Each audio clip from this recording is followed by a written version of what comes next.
nei o langa a au noa ma le atua.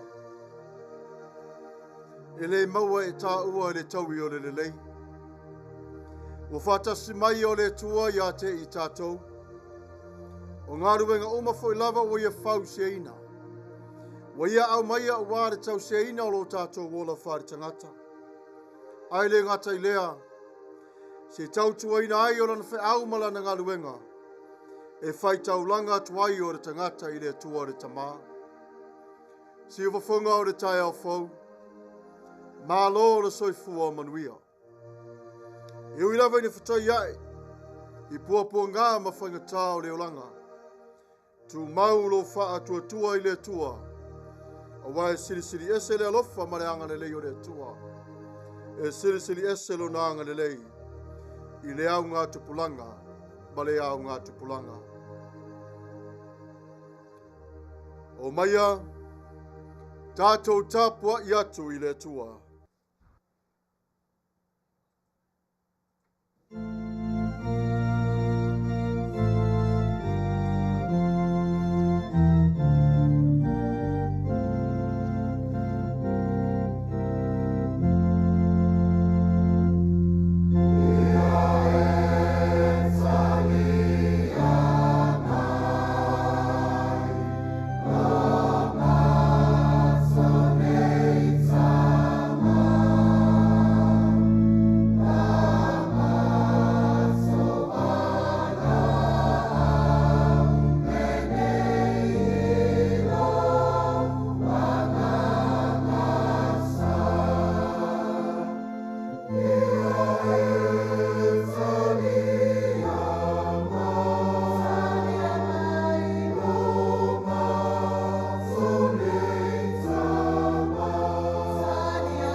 Whai e lea tina e reli i le whale.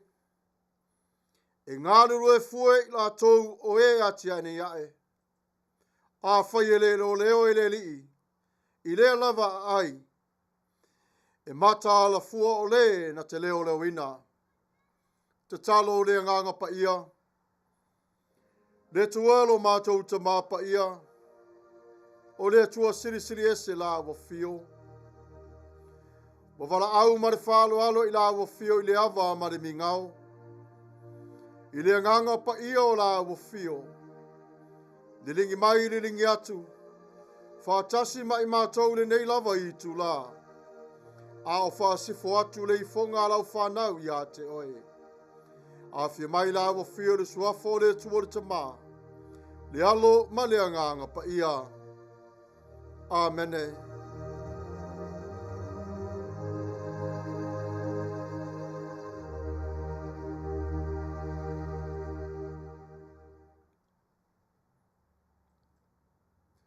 Tatou vivi atu i le tua i le pese ua Saunia.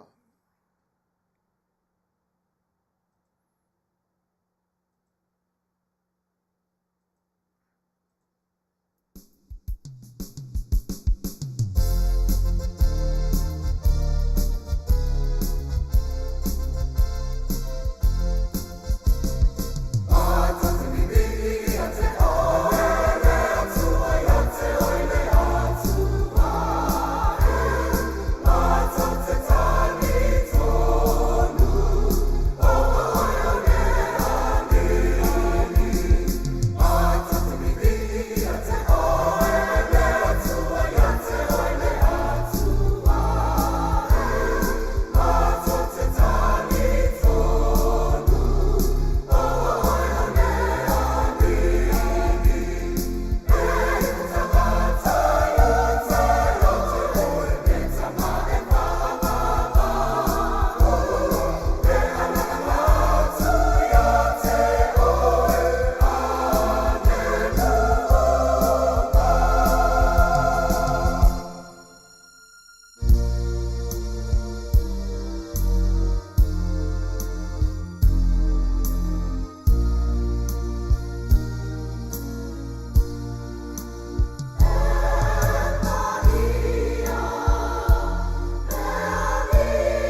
Whātuatuanga wha apostolo, ngangana wha Samoa, ngangana wha Peritania. Ua o whātuatua I le tua le tamā, o le ona le malosi umalava, o le na whaia le langi ma le lalolangi. Ua o whātuatua fo'i a Yesu Keriso o na alo e toa tasi o lo Tatou Alii. O le na whanau e le anganga Paia, na whanau mai a Maria le Tapua'i. O le na puapua ngātia I le pule a Pontio Pilato, sa wha sa taroina, sa maliu, sa tanumia, no o ifo I se oli, o le aso tolu na toi tu mai ai na ye uoti. Na awhioa e le langi, o lo manofo o ia I le tu tamatau o le atua le tamā, o le eona le malosi malava. O le atoe a fio mai o ia e whamasino I e ola atoa mai uoti. Ua o whātuatua I le anganga Paia, ua o whātuatua I le kālesia Paia e au fiainu uma. I le mare mafutanga le au Paia, ma le whaamangaloina o ansala, ma le toe o le mai o le tino o le tangata, I le mare ola e Fevaevaea'i. Amen. United Church of Christ, Statement of Faith in the form of a doxology. We believe in you, O God, eternal Spirit, God of our Savior Jesus Christ and our God. And to your deeds we testify. You call the worlds into being, create persons in your own image, and set before each one the ways of life and death. You seek in holy love to save all people from aimlessness and sin. You judge people and nations by your righteous will declare through prophets and apostles. In Jesus Christ, the man of Nazareth, our crucified and risen Savior, you have come to us and shared our common lot, conquering sin and death, and reconciling the world to yourself. You bestow upon us your Holy Spirit, creating and renewing the Church of Jesus Christ, binding in common faithful people of all ages, tongues, and races. You call us into your church to accept the cost and joy of discipleship, to be your servants in the service of others, to proclaim the gospel to all the world, and resist the powers of evil, to share in Christ's baptism and eat at his table, to join him in his passion and victory. You promise to all who trust your forgiveness of sins and fullness of grace, courage in the struggles for justice and peace, your presence in trial and rejoicing, and eternal life in your will, which has no end. Blessing and honor, glory and power be unto you. Amen. Tatou te talo. O loo whapea ona whetalai mai o le alii. O le langi o loo una wholea. O le lalolangi, o le mele tu wai o vailea. O I whea le whale tau te whaia moau. O I whea fōi le mea o te malolo wai. O le langi ma le lalolangi. O lo o tasi a ke riso Yesu. Le maa tuli manu o le ola lea I la awa fio.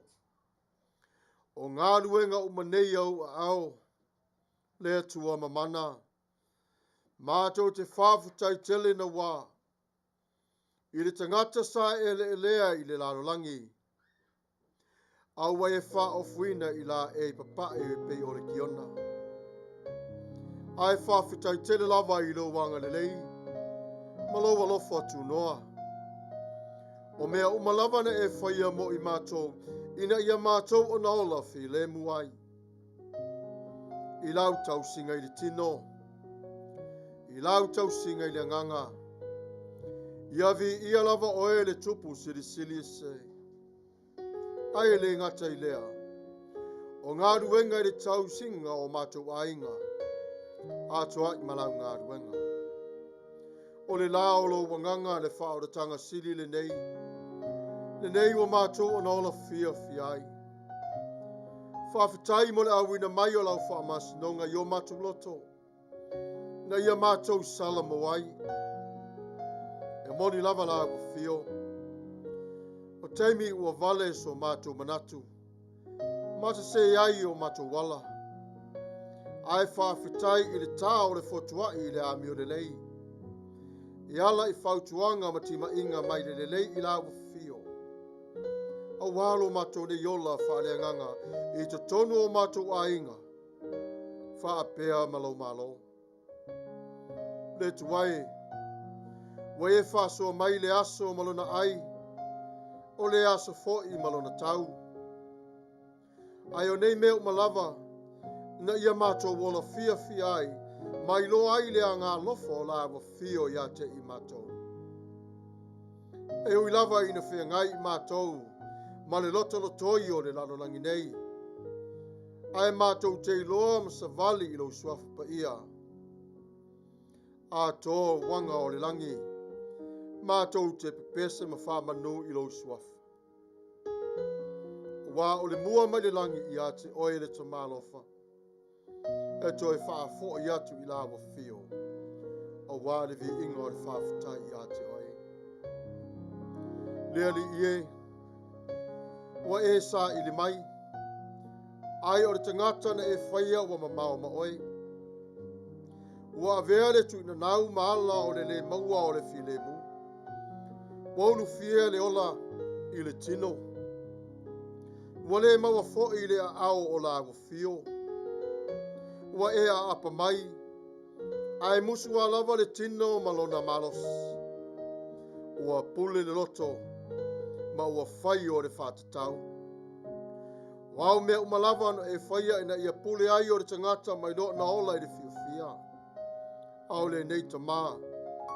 Wa pisi pisi I le ola o le ti apolo I le lalolangi nei. Le li ie. O mātou manatu whatau wa I le loto. Ai uwhiti ai e le ao pongsa o le lalolangi nei. Le anga sala wa matua. O matua e fo I le oti. Ia e alofa ta maa.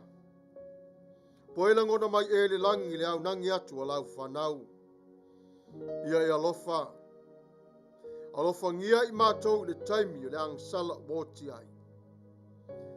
Talai e se ofu o le lalolangi. Ai wha ofuina I mātou le anga le leio la fio. O wā o oe o le pule au au. Ia e alofa matinei o mātou whale tonu.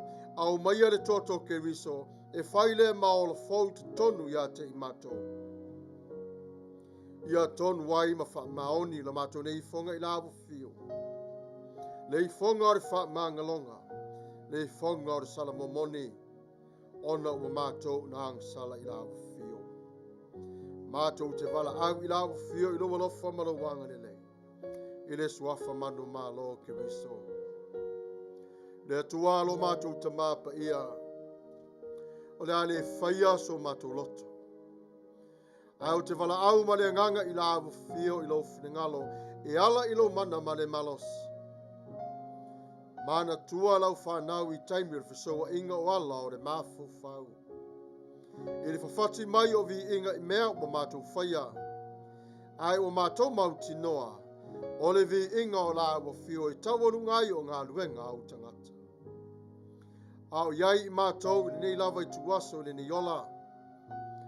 Whafsanga I mātou ma whamai o le angsala I aso o malava.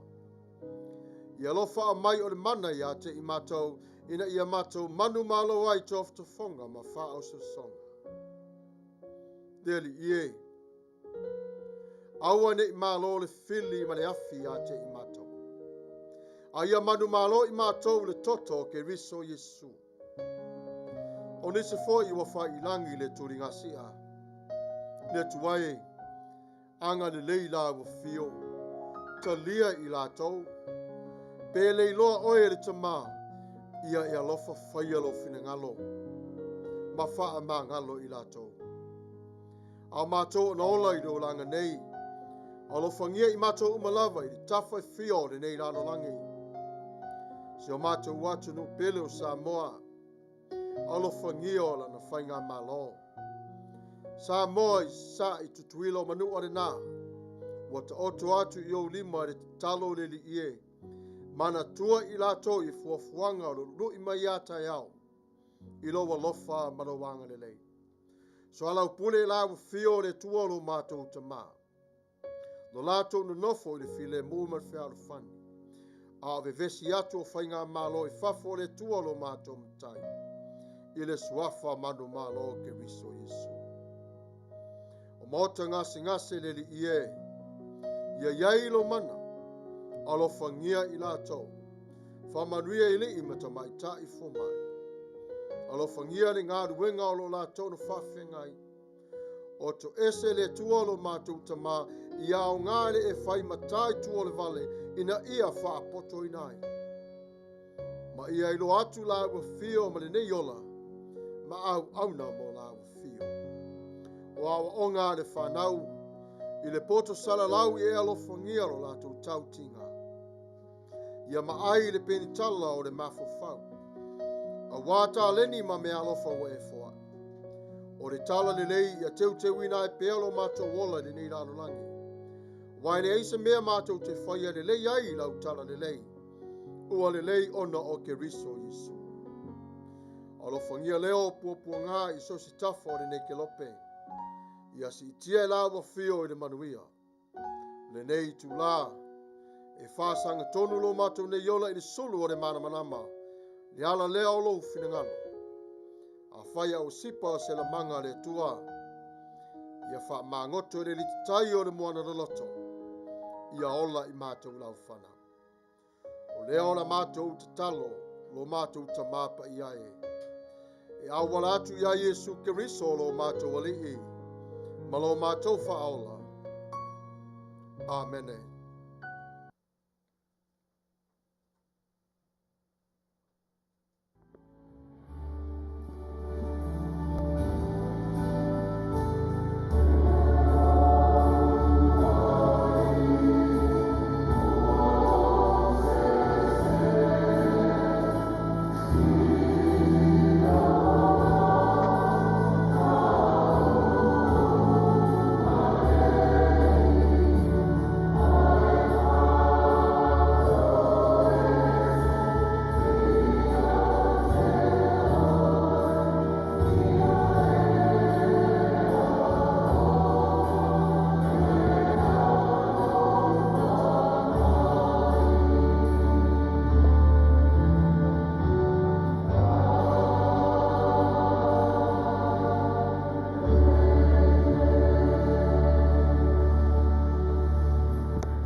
Tatou vivi atu i le atua i le pese ua saunia.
Whaitawina wa fionga Paia le Atua, ngangana fa Peritania, ngangana fa Samoa. Reading of God's Word in English dialect and Samoan dialect. Our Bible reading for today will come to us from the New Revised Standard Version. The Gospel according to Luke, chapter 11, verses 17 to 20. The Gospel according to Luke, chapter 11. I will be reading from the verse 17 to verse 20. Let us hear the word of God. But he knew what they were thinking and said to them, every kingdom divided against itself is laid waste, and a divided household falls. If Satan also is divided against himself, how will his kingdom stand? If you say that I cast out demons by Beelzebul, now if I cast out the demons by Beelzebul, by whom do you exorcist? Cast them out. Therefore, there will be your judges. But if it is by the finger of God that I cast out demons, then the kingdom of God has come upon you. Wa fionga Paia le Atua ringa ngana fa Samoa, evanga lia Luka i dona matau po se folu Gatasi. O te whaita wina mai le whai po se folu fitu, e whaangata mai le lua se folu. Whafonga mai wa fionga Paia le Atua. A wā ua si lafia e ia o i lato manatu, ona whitalai atu leo ia ia te i lato. O malo uma e Fevaevaea'i, e wha umatia ia. E palasi fale i lunga o fale. A fai fo'i fevaevaea'i satani. Pe fevaevaea'i ona Tumau o lona malo. A wau o tō fai mai. O pele sepulu. E tulia ia o te moni. A fai o pele sepulu. E tulia ia o te moni. I po ia e tulia i te moni e a o tō whanau. O lea. E fai ai i la tau ma wha masino ia te o tau. Ai a whai ore a au o le tua o te tulia ai te moni. Wa o mai lava ia te o tau le malo o le tua. Fa Manuia mai o le tua i le whai tau wino ana fionga Paia. Mai e Tumau pe lava o lona vi inga e Fevaevaea'i lava. Amene. O le matua o le launga le ni aso e whapea. Loto Gatasi e Tumau ai. Fevaevaea'i e umati ai. Loto Gatasi e Tumau ai. Fevaevaea'i e umati ai. So se taimi lava tātou te ngālu nue e te tonu o pule e wha de malo. Po le military fo'i malana ia pulenga. Fe mai e vainu e nai o le malo o le saola tonga o tangata. Ma le nofo pole te tonu o se atinu. E ui lava la ina whaalia le mautinoa o le saola tonga o le lato nei pule. A le MANATU-AUTU. O lo pulea i te tonu a penga malos. Ai a whirwhiria la se whai pule e avea ma pule whau o le malo. E whai e tangata umalava o le tulafono. Ma toi whaatu wina o fita fita. Whawhitaia ma toi whaafoi atu do la tonu o whanga. E ui lava ia o penga malolosi. Ma whainga e wa aia i le pule. E whātua tuana i e se lava. Ai tu lai mai ai o le malo. O le matai fo i le ainga o Samoa. A pule fo i le matai lona ia loto i malo loi fale ane. Ai ngā lulue lona ainga. E Tumau o lona ainga. Ai a mana o le matai e pule to tase ia o lona ainga. E le Tumau lona ainga i serele. E ese mai la pulenga le atua. I le whaitanga o le nei aso, na whaasoa Tuavao Yesu o le ao fia atoa o lona alofa. I le tala na tuina mai i a te ia i tangata e whasirisiri ai. E winga i malo e lua. Po le ase manatu o Yesu i le malo o lo pisa i nei o Israel. Ma ai lo Yesu i loto le au farisaio. Malama lo Yesu i upo lo o sawai. I lo e fo Yesu o lato manatu. Ma mafofanga. O le lei o le vaenga le nei. O lo fetau wai i lato te tonu o ato loto. A o si la fia e le tua. Wa o Yesu lava. O le tua. Pe tai o anu a fio mai Yesu o se pule te tonu o lo tatou loto. E ave ese mai ai o le lalo langi o le pongisa po le malo na pule ai lo tatou ola. E mawai atu le tele o tausanga. Ma ave ese atu ai e Yesu mai ate oe o pua ngā mawhainta na lo i tawai. E o mai tangata i ate oe malui i ate oe i lo wola whaatua.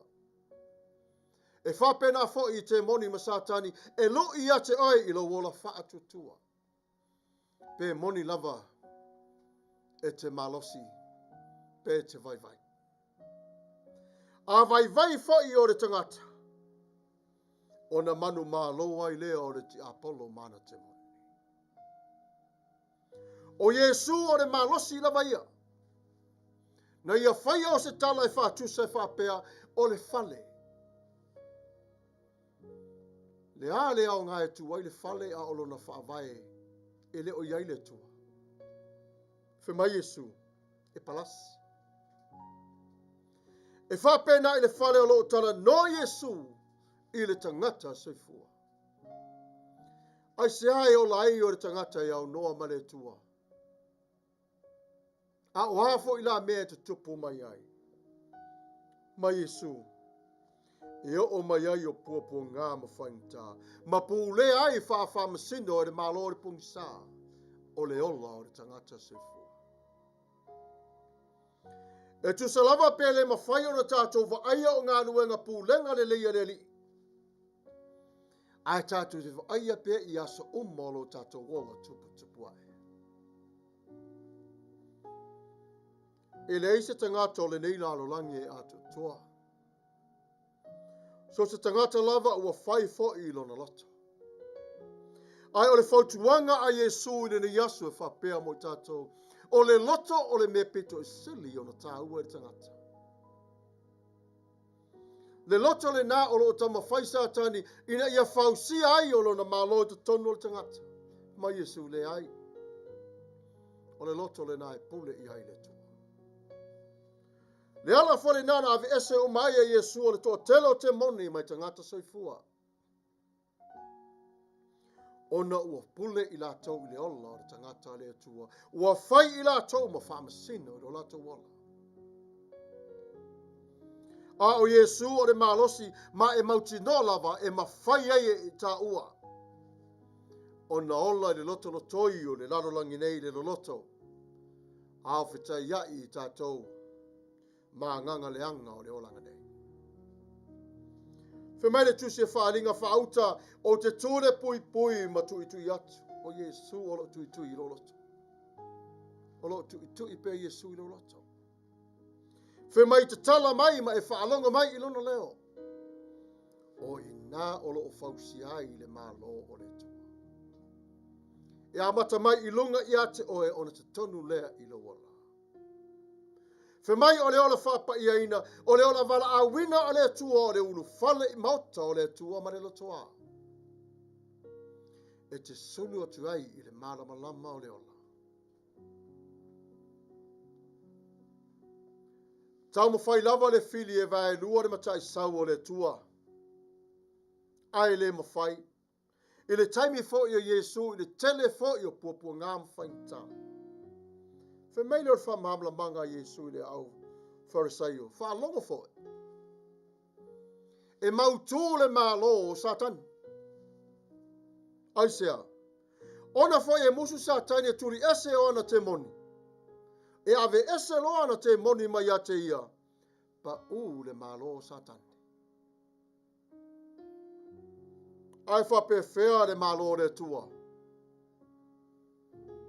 Talofa. O i nā tonu lava o lo te tai ai i tātou Yesu le ni asu. O te tū whātasi ea le whānaua le tua i le whātu tua. Pēnā na o mai lava o puapu ngā mawhaingatā, sa ili lava le meo lai o le tangata. Ai ti ai le malo o le tua. Se vainga whānoa noa nā i le tele o e ka le sia i asa nei. E tu tū mai o tangata a waso solo manatu le lei. A le whāteita inga le nā Yesu na tu ina mai i a te tātou. Le ala le nā e mautu wai le malo Satani. Wai musu Satani ave ese o ana te moni. Aina whaia le tua le awala. E whaawhaia inai le malo o le pongisa. O le awhio mai o Yesu e nofo i te tonu o le tangata sa polonga i le angsala. Le wa avea ma tangata soi fua le lei i le tua. E tele fo i whawhataua inga i te tonu o le o langa o le tangata tupu ai. A o le so, le nei wa tātou wola i le malamalama. A tātou le tutu whatas. E le tū le malo o le tua. O le malo wa ia te i tātou, a le asa tātou ngā ruenga e whaia iai. Tātou tena nofo, mato e mafo. A le leilo tātou loto, Tumau lo tātou Tuavao. Ai a Fevaevaea'i. E wha le tonu fo i le tātou tū whatas. Ma Yesu o ave ese mai o te moni le tō telo tangata. Le vāenga le nai le mawhai e sa tani o na tau. Ona o le atua o le pule awau. E pule le tua I lana tangata. Pule fo I le tua I ana ngānuanga. United we stand. Divided we fall. Life without God is senseless. All of life's work in building a home, establishing a career, and raising a family must have God as the foundation. Families establish their love in their homes, and even their friends are coming and break bread at the same time and enjoy the time together with God. A family without God can even experience the spiritually bond that God brings to relationships. Do not make a mistake about letting God go or you walk away from God. If you do, all your accomplishments will be futile. Make God your highest priority and let Him do the building, and you rest in faith. What Jesus was saying is, even though myself I was dealing with critics, and so do you. But Jesus pointed out what is relevant to us today. The kingdom of God is not stand firmly if we don't come together. But if we all have a different mindset, how can we build the kingdom of God? Individually, we stand together. And he also declared facts that's why Satan's kingdom is stronger than ever. Because he can't chase or he can't cast out any demons from his own kingdom. The moment he do that, he'll fall. But that changed when Jesus came back to life. From the cross to the grave, Jesus defeated death. We all need to repent and come to the rest and times of spiritual refreshment. Continue on to seek our Lord, Heavenly Father, to continue on to intervene in our lives as one. See for Fonga the child folk. You're doing a great job. Continuing to follow God's calling every single day of your lives. Not only here in the United States, but around the world. Continue on to walk in a life of balance because God give you pieces that you need. Work hard and trust in God. He will reveal Himself to you. Dear family, today is the day of the new beginning. Let's all continue to walk together. Remember the values that outlined from God's purpose. Honesty and prayer. In Jesus' mighty name, amen.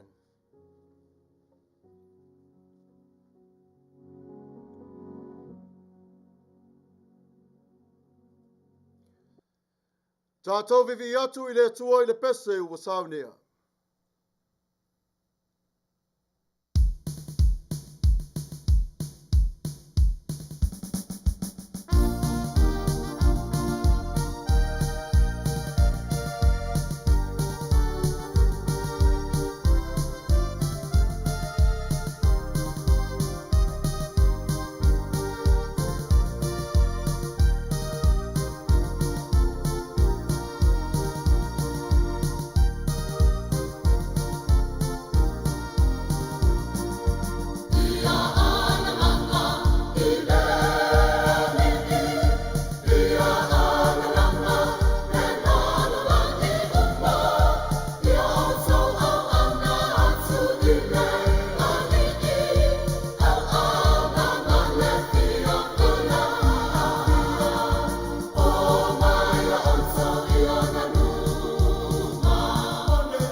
Ia o te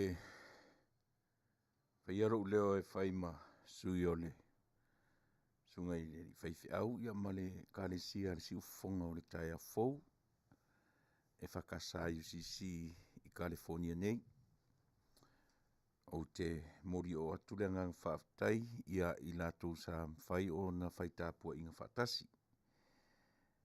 Ia ua whaisi loa o na whaia le Tapua'i ngā le nei ia so sa te itasi a matai a ngā luenga wha solo le au nanga le tio i vai aso ta itasi o le vai aso. Mai a mai le mātou lotu tele le lona malu ia o na wha au le a matadi ai whi au mga luenga o le nei vai aso.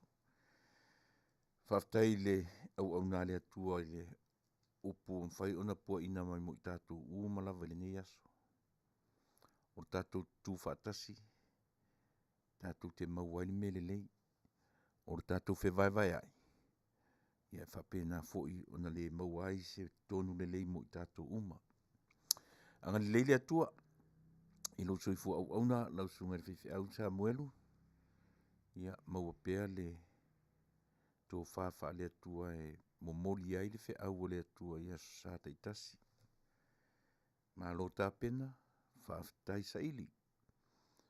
Ia fōa i pēr le atua le mau tele, ia wale au nai le vaenga o lana tō vine. A ole nei fōi vai aso, ia i Fevaevaea'i mga luenga tuli matai. A o fōu mai ma wha malu mai le nā vai aso i Fevaevaea'i mga luenga masani. Ia tātou o ia ma le Fevaevaea'i o le nei aso sa.